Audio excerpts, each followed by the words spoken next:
E aí pessoal, beleza? Bem-vindos ao canal Libertário 013, para quem não viu aí na intro, meu nome é Caio.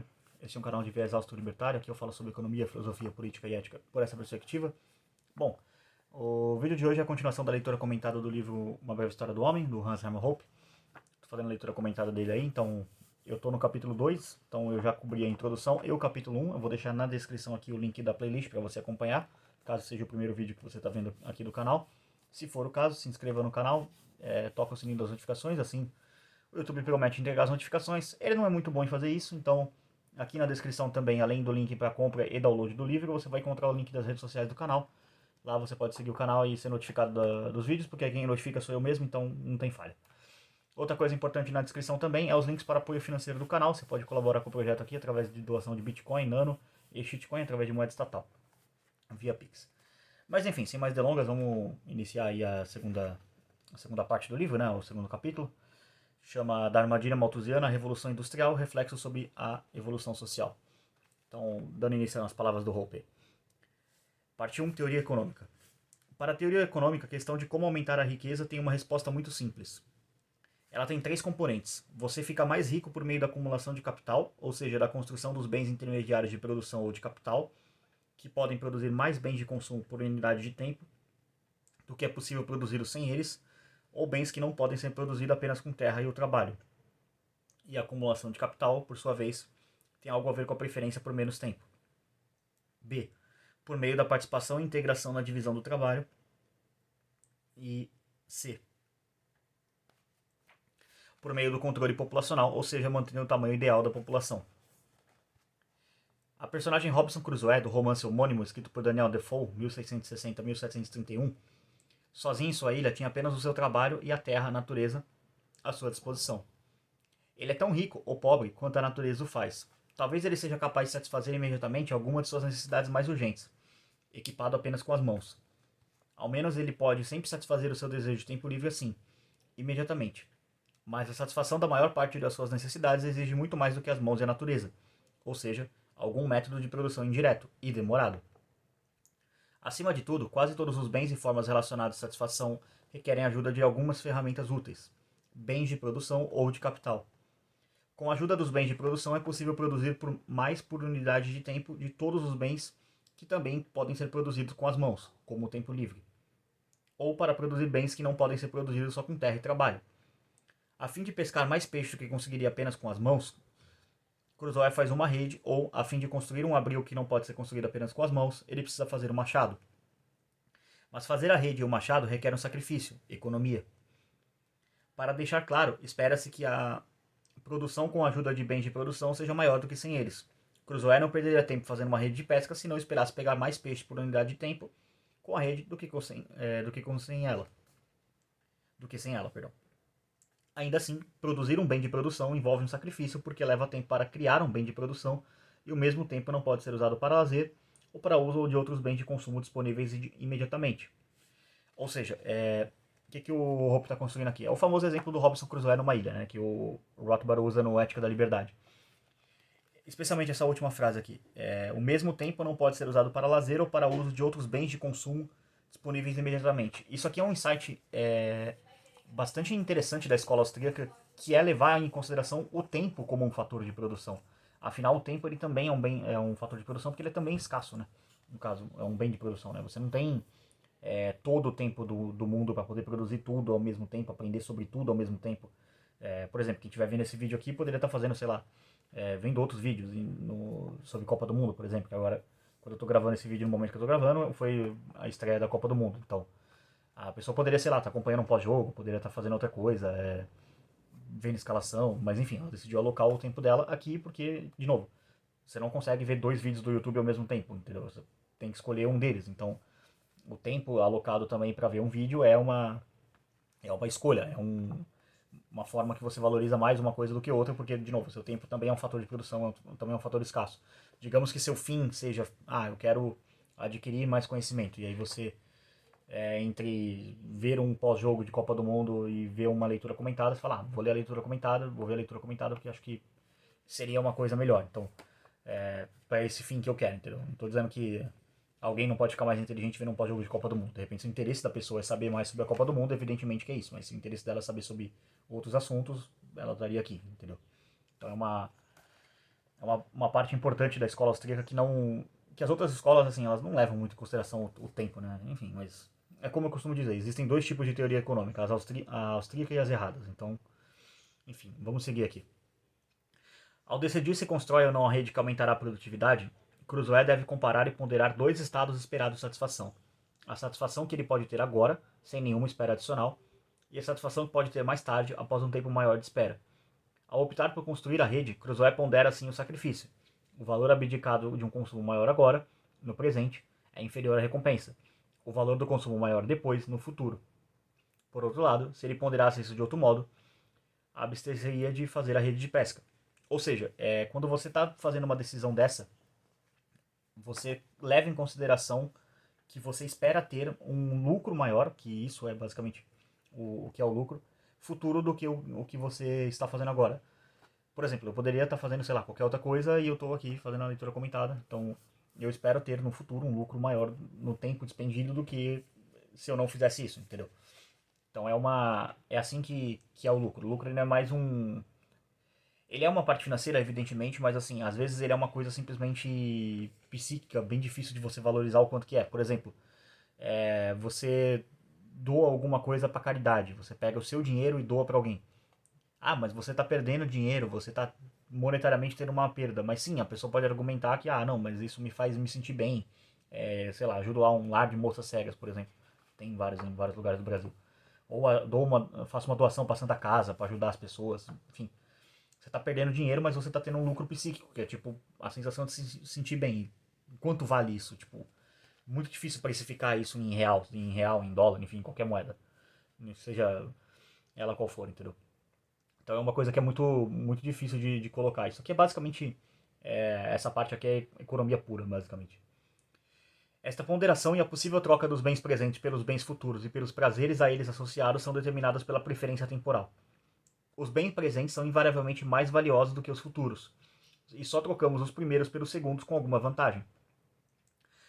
Mas a noção diante da qual os bens presentes são preferidos aos futuros, ou a disposição para trocar o consumo presente possível pelo consumo futuro maior, ou seja, a disposição para economizar, é diferente de pessoa para pessoa e de um momento no tempo para outro.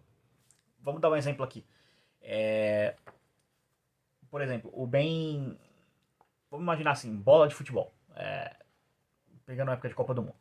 É um bem que você pode usar ali para ter um lazer com a galera, tal. Você pode dizer que é um bem de consumo porque a bola de futebol não vai durar para sempre, então evidentemente uma hora ela vai furar, vai se desgastar, você vai precisar comprar outra. Se você fosse comprar uma bola de futebol há 6 meses atrás, a pessoa falaria, sei lá, é R$ 20, por exemplo. Agora que tá perto da época de Copa do Mundo, essa coisa de futebol, tá no hype, a mesma bola de futebol é 30 conto. Então tem essa diferença de preço. Mas aí, sei lá, eu quero muito me juntar com meus amigos aqui da escola, jogar um futebol, então eu vou pagar R$ 30 mais caro do que eu poderia ter pago, sei lá, R$ 20 há 10 meses atrás, há 6 meses atrás, por exemplo. É uma forma de você ter essa troca. Mas eu tô pagando mais e não sei o que, não tô tendo tanta vantagem.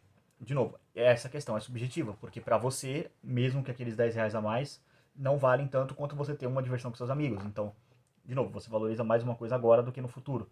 De repente, depois da Copa do Mundo, se alguém te der uma bola de futebol, não vai ter valor nenhum para você, porque você fala, não, já foi o hype, eu só queria jogar um futebol com meus amigos, me reunir e tal. Entendeu? Pode ser uma coisa assim. Então é uma coisa que tem que levar em consideração. Bom, seguindo aqui. Dependendo do peso de suas preferências temporais, Crusoe economizará e investirá mais ou menos, e seu padrão de vida será maior ou menor. Quanto menor sua preferência temporal, ou seja, quanto mais fácil for para Crusoe adiar a gratificação atual em troca por uma satisfação maior esperada no futuro, mais bens de capital Crusoe acumulará e maior será seu padrão de vida. Isso aqui é uma coisa importante também para entender. Isso muda muito de indivíduo para indivíduo, cada pessoa tem a sua taxa de preferência temporal, vamos dizer, mas indivíduos mais pródigos, assim, que têm uma tendência de consumo maior, de gastar mais dinheiro, eles têm uma tendência a serem mais pobres. Isso é fato porque assim, eles não conseguem acumular capital para investir e acabam empobrecendo dessa maneira. Agora, quem tem uma preferência temporal maior, menor, né, no caso mais alongada, né, que é mais voltada para o longo prazo, a pessoa tem interesse mais em poupar capital e investir. Então, é uma forma que, vamos dizer assim, você consegue olhar para a vida das pessoas e ver quem tem uma preferência temporal alta ou baixa e ver se a pessoa está bem estável, entendeu? Geralmente investidores, bolsa de mercado, galera que compra criptomoeda tem essa preferência temporal mais voltada para o futuro. Afinal, você está abdicando de uma boa quantidade de dinheiro no presente para poder esperar que no futuro você receba uma grana maior. Mas enfim, seguindo. Em segundo lugar, as pessoas podem aumentar a riqueza por meio da participação na divisão do trabalho. Presumimos que Cruzoé se juntou ao nativo sexta-feira. Por causa das diferenças naturais, físicas e mentais, ou das diferenças do terreno, natureza, que enfrentam, vantagens absolutas e comparativas na produção de vários bens emergem quase automaticamente. Cruzoé é mais bem preparado para produzir um bem e sexta-feira o outro. Se eles se especializarem no que cada um é mais bem preparado para produzir, a produção total dos bens será maior do que se não se especializarem e permanecerem numa produção de produtores isolados e autossuficientes. Por outro lado, se Cruzoé ou sexta-feira são produtores melhores de todos os bens, o melhor produtor geral se especializará nas atividades que a vantagem é maior e o produtor inferior deve se especializar nas atividades na qual sua desvantagem é comparativamente menor. Assim, portanto, a produção geral de bens produzidos também será maior do que se todos permanecessem em isolamento autossuficiente. O que isso aqui quer dizer? Nem todo indivíduo, não é possível que todo indivíduo seja bom em absolutamente tudo. Então, você que trabalha com alguma coisa, enfim, seja lá qual for a sua profissão, você se especializa nisso, trabalha nisso, e aí você consegue, por exemplo, ir no mercado e comprar arroz. Digamos que você não seja um produtor de arroz, você seja, sei lá, um engenheiro, por exemplo, um engenheiro elétrico. Você é muito bom em fazer cálculo elétrico, em assinar laudo, olhar para um projeto, trabalhar numa construtora, você sabe fazer isso. Mas se eu chegar para você e perguntar, cara, você sabe como é que faz para plantar arroz, a produção, qual que é a quantidade ótima de hectares para poder produzir arroz, a melhor época do ano para poder plantar, provavelmente esse indivíduo não vai saber nada de plantação de arroz, mas ele sabe que ele precisa produzir a parte elétrica, fazer engenharia elétrica, enfim, fazer a parte elétrica que precisa ser feita. E ele chega lá no mercado e compra arroz, porque o arroz já está disponível para ele. Agora, se você perguntar pro cara que produz o arroz como que funciona um circuito elétrico, a produção, essas coisas, talvez o cara não saiba nada disso, ou talvez ele saiba muito pouco. Mas, de novo, ele se especializou no que ele é bom, ele vende aquilo e ele troca. Então ele não precisa saber de engenharia elétrica para poder ganhar dinheiro do engenheiro elétrico. Entendeu? Para poder ter o dinheiro do engenheiro elétrico. Cada indivíduo se especializa no que ele é bom e depois eles trocam os bens de produção entre si. Isso é o comércio, isso é basicamente o capitalismo, trocas voluntárias. E se isso fosse deixado funcionando plenamente, a gente estaria numa sociedade brutalmente mais rica, brutalmente mais produtiva, mas enfim. Existe uma cambada de vagabundo que vive às custas dos outros, chamada Estado, basicamente, chamada políticos, funcionários públicos, que atrapalham as pessoas nessas trocas voluntárias. Mas enfim, seguindo aqui. Por fim, a riqueza na sociedade depende do tamanho populacional, ou seja, se a população mantém ou não seu tamanho ideal. Esta riqueza que depende do tamanho populacional segue as leis dos rendimentos e a lei populacional malthusiana, que Ludwig von Mises considerava uma das maiores conquistas do pensamento. Juntamente com o princípio da divisão do trabalho, estabeleceu as bases da moderna biologia e da teoria da evolução. A importância desses dois teoremas fundamentais das ciências da ação humana só não supera da descoberta da regularidade no entrelaçamento e na sequência dos fenômenos de mercado e de seu inevitável condicionamento aos dados de mercado. As objeções levantadas contra a lei de Malthus, assim como contra as leis dos rendimentos, são inúteis e triviais. Essas duas leis são ambas inquestionáveis. E aqui, de novo, vamos estabelecer uma coisa aqui. A citação é do Ação Humana, página 761. Essa parte que o Mises está falando da lei do Malthus é da lei populacional malthusiana. Ela não está falando da tese do Malthus que tem que deixar a população naquele nível, tá? Isso aí é uma outra história. Não é isso aqui que está sendo defendido, que o Mises está dizendo que está certo, que o Hoppe aqui está referenciando o Mises para validar dizendo, ó, isso aqui está ok. É que essa lei populacional malthusiana, ela está certa, de fato, mas não quer dizer que a ideia do Thomas Malthus de manter a população nesse nível esteja certa. A ideia dele de que não era possível aumentar a produção de comida sem cair nessa parte da população, isso eu estou completamente falho. Tem que separar bem essas coisas, para não haver confusão. Mas enfim, vamos lá. Em sua forma mais geral e abstrata, a lei dos rendimentos decrescentes afirma que qualquer combinação de dois ou mais fatores de produção existem sob uma combinação ideal, de tal forma que qualquer desvio implica em desperdício ou perdas de eficiência. Aplicado aos dois fatores de produção originais, trabalho e terra, bens naturais, a lei implica que, se há aumento contínuo na quantidade de trabalho, população, enquanto a quantidade de terra e de tecnologia disponível permanece fixa e inalterada, chegará um momento que a produção física por unidade de trabalho alcançará seu limite. Este ponto marca o tamanho populacional ideal. Se a população cresce para além deste limite, o rendimento per capita diminui. Da mesma forma, o rendimento per capita será menor se a população for inferior ao ideal. A divisão de trabalho diminuiria, o que seria acompanhado por uma perda de eficiência. A fim de manter o nível ideal de rendimento per capita, então a população não deve crescer mais, e sim se manter estacionária. Só existe uma forma de uma sociedade estacionária aumentar o rendimento real per capita ou crescer de tamanho sem perder o rendimento per capita, por meio da inovação tecnológica, ou seja, empregando ferramentas melhores e mais eficientes, criadas pela economia gerada pelo meio da abstenção de tempo livre ou de outros consumos imediatos.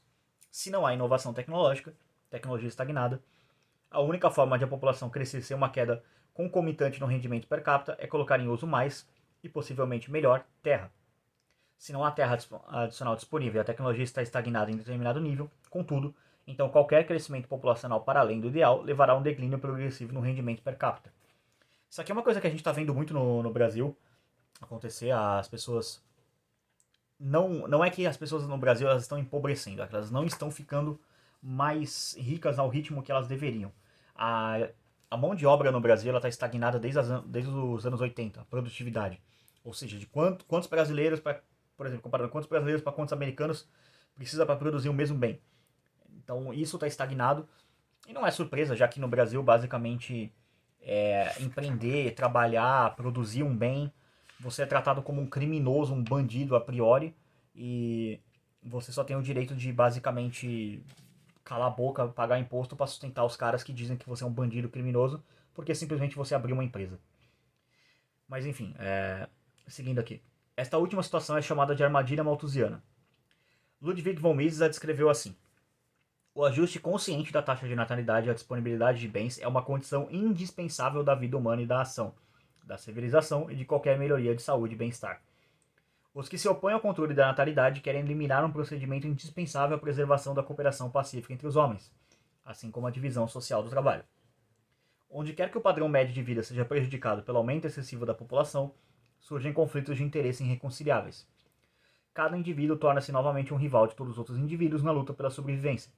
A aniquilação dos rivais passa a ser o único meio de aumentar o seu próprio bem-estar. Os meios necessários à melhoria das condições de vida e à própria sobrevivência são limitados, as condições naturais, sendo como são, reservam unicamente ao homem a possibilidade de escolher a guerra se entrega contra todos os seus semelhantes ou a cooperação social. Mas a cooperação social torna-se impossível se as pessoas cederem sem restrições ao impulso natural de proliferação.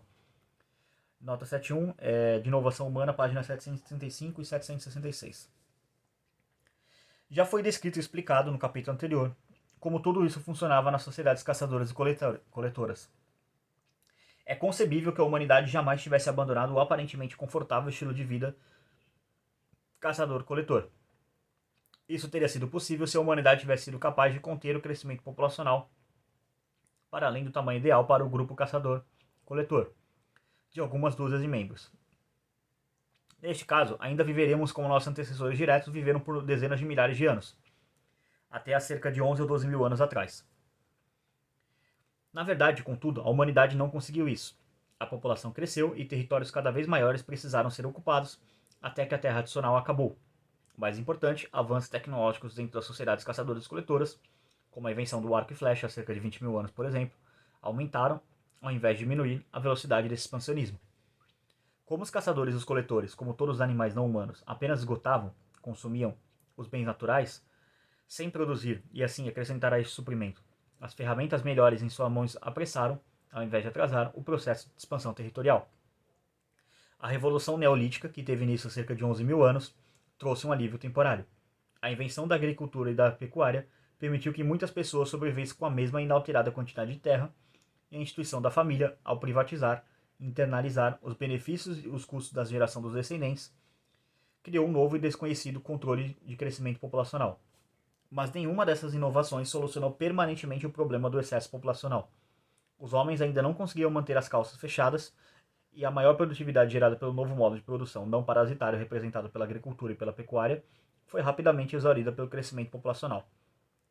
Um número significativamente maior de pessoas podia ser sustentado no mundo agora, mas a humanidade ainda não escapara da armadilha malthusiana, há até 200 anos, com o início da chamada Revolução Industrial. Bom, essa parte aqui marca o fim do tópico 1, né, da parte 1 do capítulo. Eu vou também encerrar o vídeo aqui, já que tá com um tamanho bom, 20 minutos aí mais ou menos. Senão, se eu for esticar aqui, vai ficar muito longo. Tem alguns gráficos aqui, como vocês podem ver aqui. Vou mostrar aqui, tá vendo? Sobre população, então tem que dar uma explicada nesses gráficos, senão vai ficar muito longo o vídeo. Tem um outro aqui também na página seguinte, ó, pra vocês verem. Então tem que dar uma explicada, uma contextualizada. Se eu for avançar, até que não é muita coisa, mas enfim, vai até a página 92, então daria muita coisa, eu tô na 88. Eu vou juntar essas duas partes então, basicamente falar a parte 2 e a parte 3, e aí depois eu abordo a parte 4 num vídeo sozinho. Então fragmento o capítulo 2 aí em 3 partes, vamos dizer assim. Ou duas partes só, enfim, parte 1 e parte 2 e 3, 2 e 3 e 4, acho que ficaria melhor assim. Mas enfim, isso aí depois eu vejo como é que vai ficar. É isso aí, quero agradecer a todo mundo que assistiu o vídeo. Se inscrevam no canal, chequem as notificações aí, vê se está tudo ativado. Vai lá nas redes sociais, segue, enfim, que aí vai receber o vídeo e tudo mais. Por esse vídeo é isso. Tchau, tchau.